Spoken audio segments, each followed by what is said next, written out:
여러분, 혹시 이런 생각 해보셨어요? 내가 사는 동네의 모습이 아이를 낳을지 말지에 대한 지극히 개인적인 결정에 영향을 미친다고요? 이게 무슨 상관인가 싶으시죠? 지금부터 그 놀라운 연결고리를 한번 파헤쳐 보겠습니다.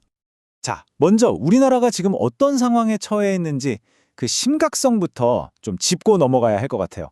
이게 그냥 심각하다 수준이 아니고요. 뭐랄까, 이미 세계 신기록을 쓰고 있는 중이거든요. 바로 이 숫자, 0.72. 이게 바로 2023년 대한민국의 합계 출산율인데요. 네, 맞습니다. 전 세계에서 가장 낮은 수치예요. 근데 이게 뭐 잠깐 이랬던 게 아닙니다. 무려 20년 이상 OECD 국가 중에서 계속 최저 출산율을 기록했다는 거. 이건 이 문제가 얼마나 뿌리 깊고 오래된 정말 심각한 국가적 위기인지를 그대로 보여주는 거죠. 우리는 보통 이럴 때 경제가 어렵다, 문화가 그렇다 이런 얘기들을 많이 하잖아요. 그런데 혹시 진짜 중요한 단서는 우리가 매일같이 살아가는 바로 이 도시의 설계 안에 숨겨져 있었던 건 아닐까요? 그래서 이번 분석에서는요, 복잡한 통계표가 아니라 우리가 발 딛고 사는 이 거리에서 그 해답을 찾아보려고 합니다. 자, 이 거대한 미스터리를 푸는 첫 번째 실마리는요, 의외로 되게 간단한 생각의 전환에서 나왔습니다. 도시라는 큰 그림만 보지 말고 한번 잘게 쪼개서 우리가 사는 바로 그 동네 단위로 데이터를 들여다보기 시작한 거예요. 그러니까 연구진들이 이런 질문을 던진 거죠. 이 출산율 차이가 과연 서울이냐 부산이냐 같은 도시와 도시 간의 문제일까? 아니면 같은 서울 안에서도 이 동네랑 저 동네가 다른 그런 문제일까 하고 말이죠. 와, 근데 그 결과가 정말 놀라웠습니다. 지금 보시는 것처럼요, 출산율 격차의 원인을 따져보니까 무려 95%. 이 압도적인 차이가 도시 대 도시가 아니라 바로 한 도시 안에 있는 동네들 사이에서 발생하고 있었던 겁니다. 그러니까 핵심은 이거예요. 저출산 위기의 비밀은 거대한 도시 계획 같은 게 아니라 우리가 매일 걷는 골목길, 우리 집 앞 놀이터, 바로 그 블록 단위에 숨어 있었다는 거죠. 이 발견 하나로 조사의 방향이 완전히 바뀌게 됩니다. 이제부터는 현미경을 들고 도시를 들여다봐야 한다는 뜻이니까요. 좋아요. 그럼 도대체 왜 동네마다 이렇게까지 큰 차이가 나는 걸까요? 그 답을 찾기 위해서 연구진이 우리나라의 도시 환경을 크게 4가지 유형으로 나눠서 분석을 했습니다. 자, 이 표를 보시면 4가지 도시 유형이 나오죠. 서울 같은 대도시, 신도시, 지방 중소도시, 그리고 농촌. 각각 장점도 있고 단점도 뚜렷합니다. 그런데 여기서 우리가 진짜 주목해야 할 부분은 바로 저기, 평균 출생아 수예요. 딱 봐도 유형별로 차이가 엄청나죠? 네, 이 4가지 유형 중에 유독 하나가 다른 도시들과는 완전히 다른 모습을 보여줍니다. 다른 3곳은 좀 어려움을 겪고 있는 반면에 한 곳은 정말 눈에 띄게 높은 출생아 수를 기록하면서 독보적인 위치를 차지하고 있어요. 자, 이제 이 미스터리의 하이라이트입니다. 대한민국 저출산 이야기에서 우리가 전혀 예상치 못했던 영웅이 등장하거든요. 바로 신도시입니다. 그래프를 보세요. 다른 도시들과 비교했을 때 압도적으로 높죠.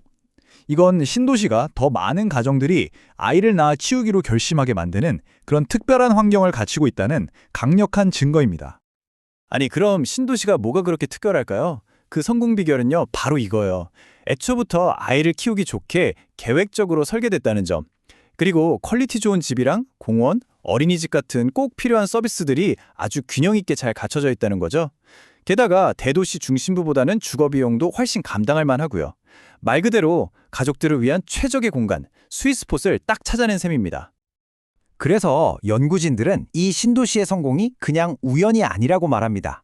오히려 다른 도시들이 앞으로 나아갈 방향을 보여주는 하나의 중요한 모델, 즉 청사진이 될 수 있다는 거죠. 자, 그렇다면 이 신도시라는 성공 모델을 가지고 나머지 다른 도시들에는 어떤 맞춤형 해법을 적용해 볼 수 있을까요? 먼저 서울 같은 대도시부터 한번 보죠.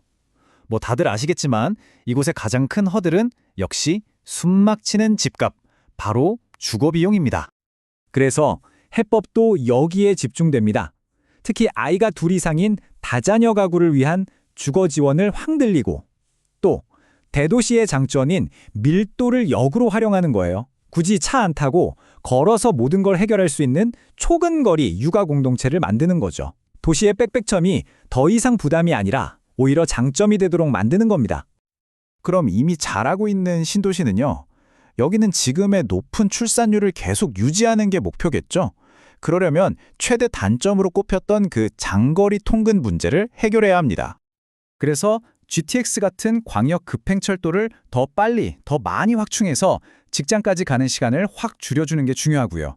동시에 지금도 좋은 보육시설이나 문화, 여가시설을 계속해서 더 늘려나가야 합니다. 가족 친화적인 환경은 그대로 누리면서 일과 삶의 균형은 더 쉽게 맞출 수 있도록 말이죠. 자, 마지막으로 지방 중소도시와 농촌 지역입니다. 이곳은 앞선 도시들과는 문제가 정반대예요. 사람이 없는 게 문제가 아니라 꼭 필요한 핵심 인프라와 서비스가 절대적으로 부족하다는 게 문제입니다. 그래서 해법은 모아주고 찾아가는 방식입니다. 보건소, 어린이집, 문화시설 같은 걸 한 군데로 모은 거점 생활 SOC 허브를 만들고요. 또 이동형 진료버스나 아기 키우는 집에 택시비를 지원해주는 것처럼 직접 찾아가는 서비스로 빈틈을 메우는 거죠. 그리고 비어있는 공공주택 같은 걸 잘 활용해서 젊은 가족들을 끌어들이는 노력도 필요하고요. 자, 여기까지 들어보시면 어떤 생각이 드시나요? 결국 핵심은 이거예요. 대한민국 저출산 문제에 이거 하나면 다 돼 하는 만병통치약은 없다는 겁니다. 오직 우리가 사는 동네 하나하나의 특성에 맞는 맞춤형 접근만이 해답이 될 수 있다는 거죠. 도시의 설계가 한 국가의 운명을 포꿀 수도 있다면 지금 여러분이 살고 있는 동네는 여러분의 삶을 어떻게 만들어가고 있나요? 우리가 매일 걷는 이 거리가 우리 인생의 가장 중요한 결정에 영향을 미치고 있다는 사실, 정말 생각할 거리를 많이 던져주는 것 같습니다.